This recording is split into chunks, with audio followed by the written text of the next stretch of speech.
প্রিয় সাংবাদিক ভাইরা, আমরা আপনাদেরকে ধন্যবাদ জানাতে চাই যে আজকে আমরা জাতীয় নাগরিক পার্টির পক্ষ থেকে এই শাহ আলীর মাজার পরিদর্শন করতে এসেছি একটা বিশেষ ঘটনার প্রেক্ষিতে, যেটা গত পরশুদিন এখানে ঘটে গেছে। যে ওরস চলাকালীন ভক্তবৃন্দের উপরে হামলা করা হয়েছে এবং এই ন্যাক্কারজনক হামলার প্রতিবাদ জানাতে এবং তাদের সাথে সংহতি জানাতে আমাদের এই মাজারের ভক্তবৃন্দের পক্ষে দাঁড়াতে আমরা আজকে এখানে এসেছি এবং আপনারা আমাদের আহ্বানে সাড়া দিয়ে এখানে এসেছেন, এজন্য আপনাদেরকে ধন্যবাদ জানাই।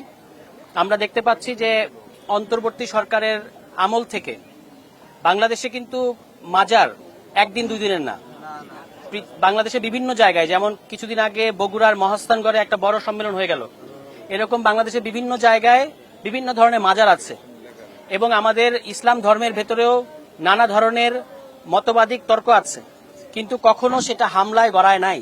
কিন্তু আমরা অন্তর্বর্তী সরকারের আমল থেকে দেখতে পাচ্ছি যে এখানে দেশি বিদেশি নানা ধরনের কুচক্রী মহল তারা বাংলাদেশকে অস্থিতিশীল করার জন্য এবং বাংলাদেশকে বিশ্বের কাছে একটা নেতিবাচকভাবে উপস্থাপন করার জন্য এই মাজারে হামলা শুরু করেছে। এবং দুঃখজনক ব্যাপার হচ্ছে এই হামলাগুলোর কোনো বিচার হয় নাই। আমরা সেটার গড়াতে এই পর্যন্ত দেখলাম সারা দেশের বিভিন্ন জায়গায় মাজারগুলোতে হামলা হয়েছে।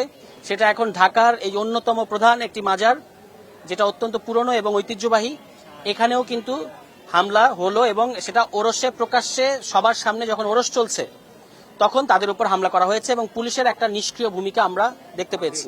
বরং আমরা পত্রপত্রিকায় পুলিশের যে দায়িত্বশীলদের যে বক্তব্য দেখেছি সেটা অত্যন্ত ন্যাক্কারজনক, অত্যন্ত নিন্দনীয়। তারা বলেছেন যে এখানে মাদকের বিভিন্ন ধরনের সেবন করা হয়, এই জন্য মাদক সেবীদের বিরুদ্ধে এটা একটা অভিযান ছিল।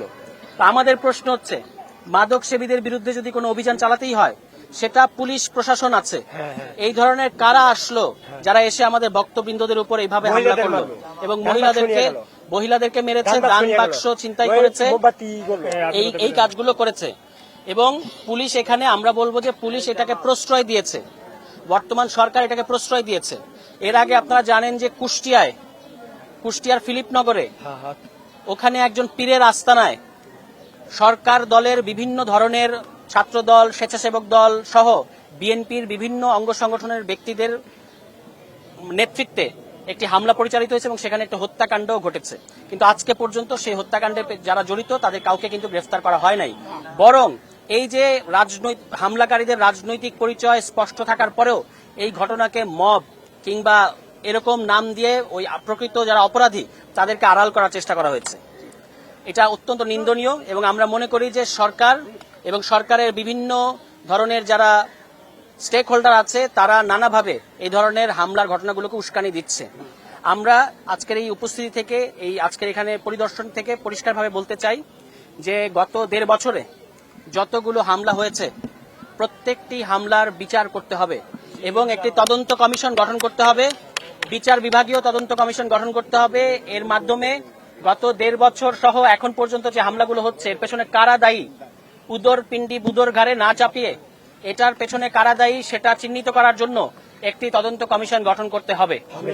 এবং আমরা আজকে আমাদের এই ভক্তবৃন্দের সাথে সংহতি জানানোর পাশাপাশি এটাও জানিয়ে দিচ্ছি, পরবর্তীতে যদি কেউ এখানে তাদের উপরে আবারও হামলা করতে আসে তারা এটা শক্তভাবে প্রতিরোধ করবে। এবং তখন যদি আমাদের সরকার বাহাদুর যারা হামলা করতে এসেছে তাদেরকে গ্রেফতার না করে আমাদের ভক্তবৃন্দদের কোনো ধরনের নিপীড়ন কিংবা কোনো ধরনের জুলুম কিংবা ভয়ভীতি দেখায়, আমরা আমাদের এই মাজার যারা ভক্তবৃন্দ আছে তাদের পক্ষে অবস্থান নেব। এবং জাতীয় নাগরিক পার্টি এনসিপির আজকে এখানে আমাদের কেন্দ্রীয় নেতৃবৃন্দ এসেছেন, আমাদের ধর্ম সম্প্রীতি সেলের সম্পাদক এসেছেন, আমাদের কেন্দ্রীয় নেত্রী হুমায়রা নূর এসেছেন, ফরিদুল হক আছেন, আমাদের শ্রমিক শক্তির আহ্বায়ক মাজহারুল ইসলাম আছেন, প্রীতম দাস আছেন, ফাহিম খান পাঠান আছেন এবং আমাদের মহানগর উত্তরের সিনিয়র যুগ্ম আহ্বায়ক সহ অন্যান্য নেতৃবৃন্দ আছেন। আমরা এখানে এসেছি শুধু এটা জানানোর জন্য যে মিরপুরে আমাদের জাতীয় নাগরিক পার্টির শক্ত অবস্থান রয়েছে। ভবিষ্যতে যদি এ ধরনের কোনো হামলা হওয়ার চেষ্টা করা হয় তাহলে এই ভক্তবৃন্দদেরকে সাথে নিয়ে এনসিপি এর কড়া জবাব দেবে। এই হামলার পেছনে কোন দল জড়িত সেটা কিন্তু আমরা বিবেচনা করব না। আমাদের কাছে যারা হামলাকারী তারা শুধুমাত্র হামলাকারী এবং আমরা মাজারকে রক্ষা করার জন্য, মাজারের সংস্কৃতিকে রক্ষা করার জন্য এনসিপির আপোষহীন ভূমিকা আপনারা দেখতে পাবেন। সারা দেশের কোথাও যদি আর মাজার হামলা হয় আমরা ভক্তবৃন্দদেরকে সাথে নিয়ে তাদেরকে প্রতিরোধ করব যারা হামলা করতে আসবে। এবং ভবিষ্যতে তো আমি বললাম এই ঘটনায় যারা জড়িত আমরা ভিডিও ফুটেজে দেখেছি, তাদেরকে চিহ্নিত করে, তারা নিশ্চয়ই বাংলাদেশ থেকে পালিয়ে যায় নাই, তাদেরকে চিহ্নিত করতে হবে এবং আইনের আওতায় আনতে হবে। এবং এখন আমরা আজকে আসলাম, মিরপুরের নেতৃবৃন্দ এখানে উপস্থিত রয়েছেন, তারা সার্বক্ষণিকভাবে এখন থেকে আমাদের এই বক্তবৃন্দের পাশে থাকবেন এবং আমরা আসার মাধ্যমে এখানে কর্তৃপক্ষের সাথে কথা বলবো। আমাদের বক্তবৃন্দদেরকে আমরা কথা দিয়েছি, আমরা মাজার জিয়ারত করেছি এবং তাদেরকে কথা দিয়েছি যে এই ধরনের হামলায় আর কখনো এনসিপিকে আপনারা সবসময় আপনাদের পাশে পাবেন। যারা হামলাকারী তাদেরকে আমরা প্রতিরোধ করব, শক্ত জবাব দেওয়া হবে। যদি প্রশাসন হামলাকারীদেরকে গ্রেফতার না করে তাহলে এনসিপি চুপ করে বসে থাকবে না। সবাই ভালো থাকবেন। আসসালামু আলাইকুম।